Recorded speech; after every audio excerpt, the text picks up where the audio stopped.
અયોધ્યા પ્રાણ પ્રતિષ્ઠા મહોત્સવ બાદ 14 ફેબ્રુઆરીને વસંત પંચમીના શુભ દિવસે નરેન્દ્ર મોદી અબુધાબીમાં બીએપીએસ હિન્દુ મંદિરનું ઉદ્ઘાટન કરશે.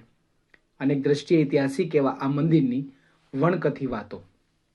જરા કલ્પના કરો, મધ્ય પૂર્વના દેશમાં એક હિન્દુ મંદિર સર્જાય છે, જે માટે મુસ્લિમ રાજા જમીન દાનમાં આપે, જ્યાં લીડ આર્કિટેક્ટ ખ્રિસ્તી હોય, ફાઉન્ડેશન ડિઝાઇનર બુદ્ધિસ્ટ હોય, પ્રોજેક્ટ ડિઝાઇનર શીખ હોય, કન્સ્ટ્રક્શન કંપની પારસી માલિકીની, પ્રોજેક્ટના ચેરમેન જૈન પરંપરામાંથી આવતા હોય અને ચીફ કન્સ્ટ્રક્ટર તો એવા જે ધર્મમાં જ માનતા ન હોય. દુનિયાભરની 60,000થી વધુ નાની મોટી વ્યક્તિએ જેની ઈંટ મૂકી હોય, એક એવું મંદિર જેને વિશ્વ સમસ્ત વધાવી લે, એનો ઉત્સવ ઉજવે. વૈશ્વિક સંવાદિતાનું આવું બેનમન ઉદાહરણ એટલે અબુધાબીમાં સર્જાયેલું બીએપીએસ હિન્દુ મંદિર. 14 ફેબ્રુઆરીને વસંત પંચમીના દિવસે વડાપ્રધાન નરેન્દ્ર મોદી એના હસ્તે આ મંદિરનું ઉદ્ઘાટન થશે.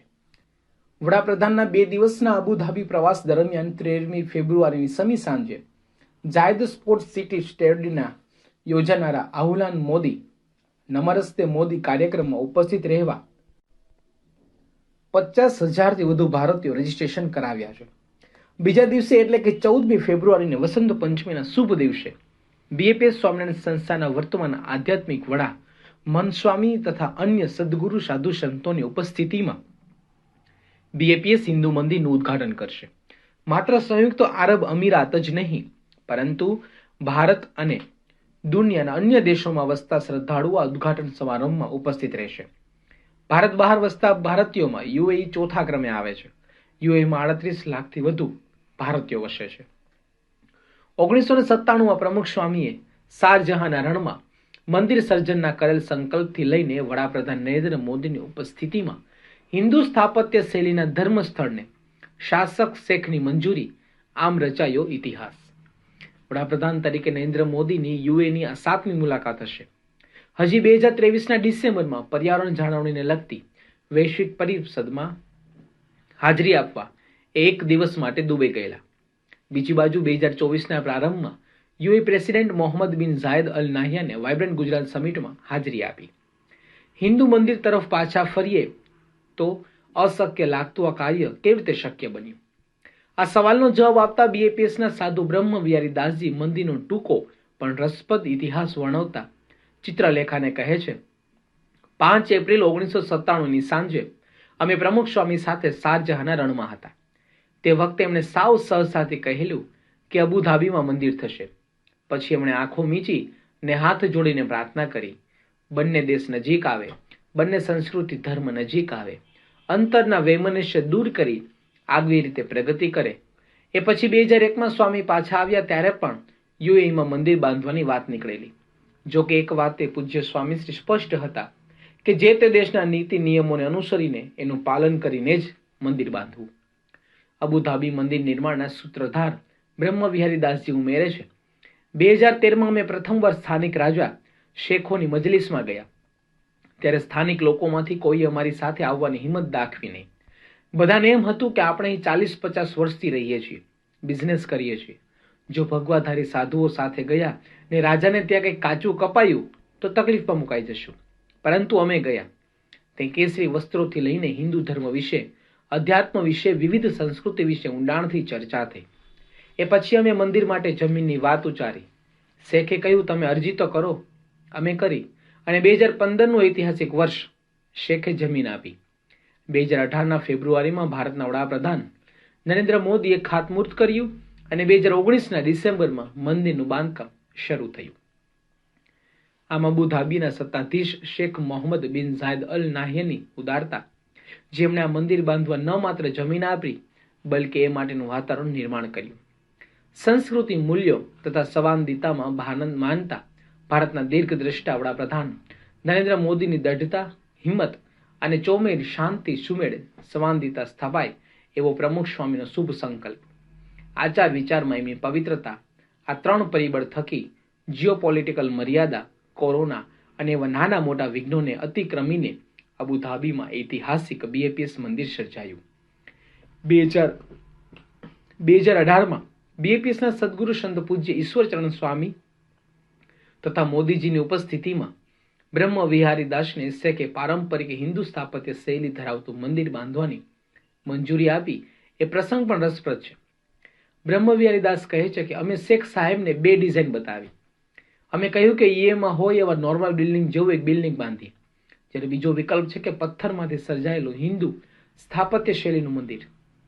એ વખતે શેખે જ કહ્યું કે આ મંદિર છે તો એની ડિઝાઇન મંદિર જેવી જ હોવી જોઈએ અને એ મંદિર જેવું લાગવું જોઈએ. એ પછી એમણે પોતાના ભાઈને દિલ્હીના બીએપી અક્ષરધામની મુલાકાત લેવા કહ્યું. એ દિલ્હી આવ્યા, એક આખો દિવસ વિતાવી સ્થાપત્યનો અભ્યાસ કર્યો. એ ઉમેરે છે, અહીં મારે એક વાત પર ખાસ ભાર મૂકવો છે કે મોદી સાહેબના યુએઈના વર્તમાન શાસક સાથેના સુમેળ ભર્યા સંબંધોએ આ મંદિર સર્જનમાં મહત્વની ભૂમિકા ભજવી છે. 2015માં અમને જમીન મળી એ પછી યુએઈની મુલાકાતે જતા પહેલા એમણે અમને પૂછ્યું કે અબુધાબી મંદિરનું કામ કેટલું આવ્યું. હું જાઉં છું તો આ વિશે વાત કરીશ. 27 એકરમાં ફેલાયેલા અને ગુલાબી ચૂના પથ્થર તથા શ્વેત સંગમરમરમાંથી વિપુલ સોમપુરા બીએપીએસના સંતો તથા 2000થી વધુ કુશળ શિલ્પી કારીગરોના અથાગ પરિશ્રમથી સર્જાયેલા 108 ફીટની ઊંચાઈ ધરાવતા મંદિર પરિસરમાં amphitheatre, gallery, library, food court, 5000ની ક્ષમતાવાળા 2 સભાખંડ, પ્રાર્થના ખંડ તથા બાળકો માટે પ્લે એરિયા છે. રણ પ્રદેશમાં રેતીના તોફાન સામાન્ય છે. આ માટે મંદિરની આસપાસ ઓડિટોરિયમ, સંત આશ્રમ, મજલિસ, કમ્યુનિટી સેન્ટર જેવા બિલ્ડિંગ બનાવવામાં આવ્યા. તેથી તોફાન તથા વિષમ હવામાન દરમિયાન મંદિરને રક્ષણ મળે. અબુ મુરેખા ખાતે સર્જાયેલા મંદિરના 7 શિખર 7 અમીરાતનું પ્રતિનિધિત્વ કરે છે. સાથે જ સનાતન હિન્દુ ધર્મના શ્રી રામ, લક્ષ્મણ, સીતાજી, હનુમાનજી, શિવ પાર્વતી, ગણેશજી, ભગવાન જગન્નાથ, રાધાકૃષ્ણ, પદ્માવતી, તિરુપતિ બાલાજી, અયપ્પાજી, અક્ષર પુરુષોત્તમ શ્રી, સ્વામિનારાયણ ભગવાન, ગુણાતીતાનંદ સ્વામી એમ 7 હિન્દુ દેવી દેવતાઓની મૂર્તિ છે. સાથે જ સનાતન હિન્દુ ધર્મ જેની પર રચાયો છે એ સત્ય, અહિંસા, દયા, પ્રેમ, કરુણા વગેરેના પ્રતીક પણ છે. એમ કહી શકાય કે મંદિર વેલ્યુઝની પ્લિન્થ પર ઊભું છે. પરમ પૂજ્ય મંત સ્વામીના શબ્દોમાં કમળ ખીલે રેતીમાં આ તો ખરેખર ચમત્કાર છે. મંદિરની ડિઝાઇનની કલ્પના પણ રસપ્રદ છે. ભારતીય સંસ્કૃતિ નદી કિનારે વસેલી છે, જ્યારે મિડલ ઇસ્ટ પાસે બધું જ છે પણ નદીઓ નથી. આથી જ મંદિરની ડિઝાઇન વિશે ચર્ચા વિચારણા ચાલી રહી હતી ત્યારે બ્રહ્મવીરે દાસને વિચાર આવ્યો કે ભારતને ગંગા, યમુના, સરસ્વતીના ત્રિવેણી સંગમની વચ્ચે મંદિર ઊભું હોય એવો પવિત્ર માહોલ સર્જી હતો. આ વિચારને નક્કર સ્વરૂપ આપવામાં આવ્યું. મંદિરની આસપાસ 3 નદીના જળના ખડખડ વહેતા પ્રતિકાત્મક ધોધ કંડારવામાં આવ્યા. 14 ફેબ્રુઆરીએ નરેન્દ્ર મોદી 3 નદીના જળ પધરાવશે. એ જ દિવસે સવારે વિધિવાન પૂજા પાઠ થશે. જ્યારે નમતી બપોરે મોદીજી મંદિરની મુલાકાત કરશે તથા મંત્રોચ્ચાર ગ્લોબલ આરતી ઉતારશે. 2 વર્ષ પહેલા ગણેશ ચતુર્થીએ ભારતના વિદેશ ખાતાના પ્રધાન ડોક્ટર એસ જયશંકરે અબુધાબીના નિર્માણધીન મંદિરની મુલાકાત લીધી હતી. ડોક્ટર જયશંકર વિચારકની કક્ષાના મુત્સદ્દી છે. મંદિરની મુલાકાત બાદ એમણે કહ્યું, ભારતની બહાર કેટલાક સુંદર હિન્દુ મંદિર બંધાયા છે, જેમ કે અંગકોર વાટમાં હું આખો દિવસ ગાળી શકું. પરંતુ જો મારા પૌત્ર પૌત્રી પૂછે કે what was the most fulfilling moment of my life, તો મારો જવાબ હશે એ છે અબુધાબી મંદિરની મુલાકાત.